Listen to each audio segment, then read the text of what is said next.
Hi everyone, it's Sarina Fazan. What a beautiful Monday. Now I'm speaking loudly in hopes that you can hear me with the microphone. We are in Beach Park. We are spreading kindness. We are in Swann Circle, right guys? Swann Circle, is that the name of the park? Awesome. I want to introduce you, but you guys know him, financial advisor Marc Marino, who's not only helping families, but giving a priceless gift to this community. He is joined by his beautiful wife Maggie, 5-year-old Leo, their son, and Bailey. Look at little Bailey. How old is Bailey, guys? Bailey's 5. 5, just like Leo? Yeah. Wow. Oh, 6. He just turned 6, right? So Marc, tell us, as we spread kindness in this community, why was it important for you to meet in the park today?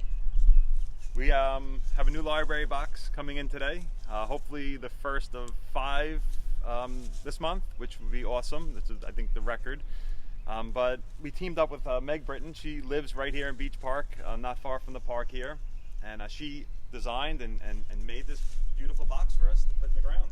That is so beautiful. And Meg, we're going to talk to you in just a minute, but I'm not done with Marc yet, and Maggie. So tell us a little bit about your history. You actually moved here from New York. That's correct. And why is it so important for both of you to support the park system and support these free libraries?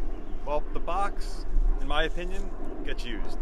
Every one that we put in, we fill them up. The kids love them, they use them, and you can't ask more than that. They're not sitting there on tablets, they're not playing on phones, they're reading books, and I think that's the main reason.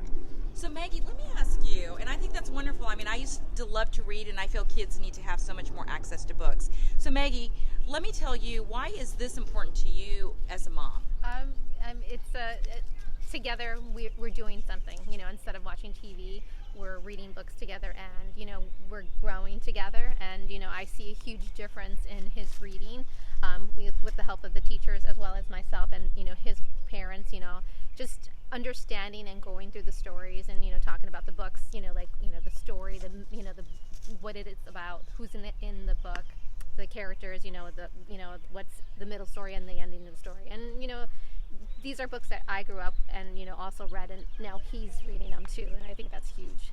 I know, I think that's so sweet, right? Because I have a 13-year-old, and I remember especially being that age and sharing those books together, and even now, right, Leo? Don't you love reading with your parents? Yeah. Awesome. So before we talk to Meg, and I'm going to come back to you, Marc, why this park? And you were talking about 5 libraries, and this is the first one?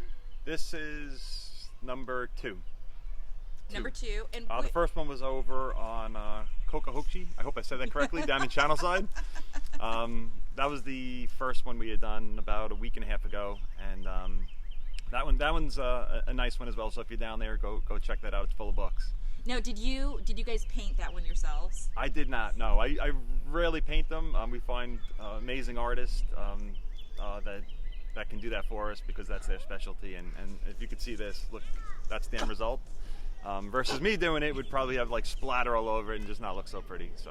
No, I think that's so great because I'm actually doing my show this week on the record with Sarina Fazan in the studios is talking about art and art space and how art is so important in the community. So speaking of art, let's go to you, Meg. Now first, who are these little beauties? These are my babies. This is Daniel. He's 9. Yeah. Lily is 6, and Everett is 4. Oh, they're adorable. Thank you. So, Meg, tell us about you. Tell us about your art and what inspired this beautiful art. Well, I actually am a teacher by trade, so this was kind of a cool project for me. I have been doing artwork professionally for the last few years after I left the classroom, and Marc and his family are at Mabry, and we just thought, oh, okay, he's doing these free libraries. He asked me to do it, and I was happy to be part of the project. And we actually stuffed it with a bunch of some of our favorite books that all these guys read growing up. So, oh gosh, like Moo is here. Oh, Small. I love this book, Small Great Things, so many times. In fact, there's a review on this book. I read it, listened to the audio version. It's such a great lesson. So this is for something. I mean, I would highly recommend this book. But these are awesome. Hello, Baby. Find the Duck. So many. Okay, so tell me, you said you were a teacher at Mabry, you said, right? I wasn't teaching at Mabry. I taught before we moved to Tampa. But once we started growing our family, I started doing marketing on the side and getting more into my artwork, and then that's kind of how it evolved into a fine art career. So were you an art teacher when you I taught? was not. I was an elementary school teacher, and I really kind of developed my own skill because I fell in love with children's book illustration, and that's still something that I would love to do someday, is to illustrate children's books. But for now, I kind of fell into this really beautiful career as a fine artist, and it's been great. Really flexible, because I get to be with these guys and ride our bikes up to the park here and go work after school, or when they're going to sleep, or when they're there. So No, it's great. And so let me ask you too, because so many schools, as we know, and I know teachers are doing their very best, the county and the state, everybody's doing their very best, but sometimes the art programs can take the first hit. If something is reduced, it can be art. As a teacher and for people in the community, speak to us on why art is so important, especially as children develop. I feel like art, music, PE, all of the specials have a lot of latent functions in children's brain development. There's just art, you're developing your fine motor skills, you're developing your creativity, you're developing all of these critical thinking, imaginative, problem-solving skills. So I think it's just kind of overlooked sometimes how many extraordinary, really important things come from the specials, come from music, art, and physical education. A lot of the subjects in school overlap. Oh, bless you. Oh, sorry, buddy. We've got bad allergies. Lily Believe reviews me, it. it's Gabriel, so who bad. is awesome. Like, listen, he is like, this is the pollen. This is like the worst part of the year. Sorry for so many people. I'm actually kind of one of those fortunate people that it doesn't affect me, but it affects Sammy. It affects my Thank you. little one. So, I'll get one more just to really.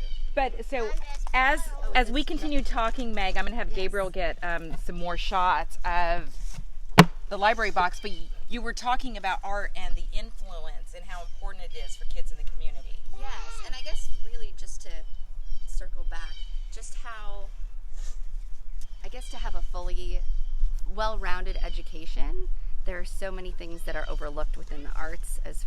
Just think of how many things, mathematics within arts and shapes, history with, learning about the masters and their techniques. So I definitely am strongly in favor of making it a priority to keep the arts and music and everything in schools. Well, how can we support you? I know that Maggie and Marc are huge supporters of local business and the community. How can people reach out to you if they want some artwork done? So probably the best way would be on Instagram. My handle is @Meg Britten Art, and just check it out, see what you think. And I also tag a lot of other local artists and try to help showcase them also. So I've had a lot of local artists that really helped me get started, so I will happily do that for others as well. Well, so great. So we're going to post this also on Instagram, and we will definitely tag you so you can share it. Okay, for thank sure. you. So Maggie and Marc, for other artists that might be interested in decorating some of your free library boxes, how would you encourage them to get in touch with you? What do they need to do? Sure. Just reach out to us through Facebook or Instagram, whatever's easiest. And it's Marc Marino. It's just, or how should they reach out to you? What handles should they look for? Gotcha. At Marc F. Marino on Instagram, and Facebook is at souththampafinancialadvisor.com. And they can always reach out to us as well on any of my social media platforms. And of course, we would be so happy to spread the message to Marc and Maggie. Do you guys have any final remarks? I mean, it's such a beautiful day, and love the box. Any final remarks? Just thank you for coming. Thanks, Gabriel, for recording this, and thanks, Megan, for making the box look awesome. And I have to just thank the kids. So Daniel, Everett, Lily, who ran off, right? Yeah. And Leo for absolutely making our day. And of course, Bailey. We can't forget Bailey. Maggie's like this. Don't forget the dog. Thank you so much, you guys. And thank you so much. It's always up to us in the community to spread kindness. So I would encourage you, if you could, please share this Facebook post and let us know what you're doing to spread kindness. Have a great day, a great week. I know a lot of kids are off school for spring break, and there is nothing more precious, right, than community and our children and families. Have a great day.